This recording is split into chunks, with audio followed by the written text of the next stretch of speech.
Hi మిత్రమా. నా జీవితంలో ఒకరోజు డాక్టర్ క్యాన్సర్ అనే మాట చెప్పారు. ఆ ఒక్క మాట నా శరీరాన్ని కాదు, నా మనసును చాలా బలహీనపరిచింది. కానీ నేను ఒక విషయం వెంటనే గ్రహించాను. క్యాన్సర్ అంటే అంతం కాదు, మరో అధ్యాయం. అది నేను గమనించాను. నిజం చెప్పాలంటే మొదట నేను చాలా భయపడ్డా.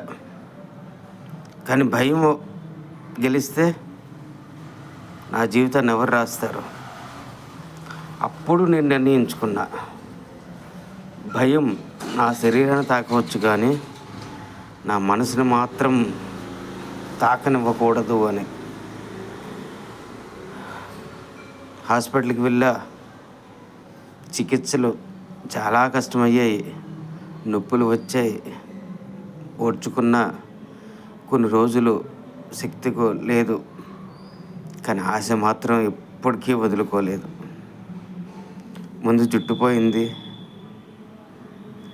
ఎన్నో పోయాయి, కానీ ధైర్యం మాత్రం ఎప్పటికీ పోవలేదు. ప్రతి ఉదయం నన్ను నేనే నిలబెట్టుకున్నాను. కన్నీళ్ళు వచ్చాయి, కానీ నేను అడిగాను, నా మనసుని నేను అడిగాను, ఇది నన్ను కానీ ఆపితే నన్ను ఎవరు గెలిపిస్తారు? ప్రతి కీమోథెరపీ తర్వాత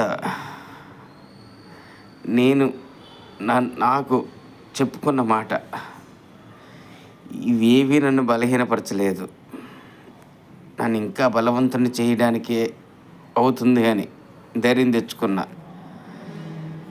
జీవితం అంటే ఎంతకాలం ఉండడం కాదు, అంత ధైర్యంగా ఉన్నాము అన్నదే. శరీరం రోగపడ్డా మనసు పోరాడితే ఏ రోగము పెద్దది కాదు. నేను క్యాన్సర్తో పోరాడలేదు, నా జీవితంతో పోరాడాను. గెలిచాను. ఈరోజు నేను నిలబడి ఉన్నాను. ఎందుకంటే నాకు ఆశ ఇంకా ఉంది, ధైర్యం ఉంది, దేవుడిపై నమ్మకం ఉంది. నా కుటుంబం గురించి ఇంకా ధైర్యం, నా ధైర్యం ముందు ఏది సరిపోదు. క్యాన్సర్ నన్ను చంపేయలేదు,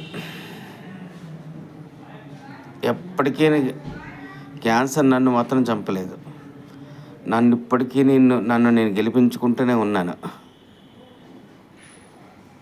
ఇవన్నీ చెప్తున్నానంటే మీరు వినేవాళ్ళు నేనేదో మాట్లాడేవాడిని అని కాదు. ఇది నేను బ్రతికిన కథ. ఇంకా చాలా ప్రయాణం ఉంది, ముందుకు సాగదాం. థ్యాంక్ యూ మిత్రమా.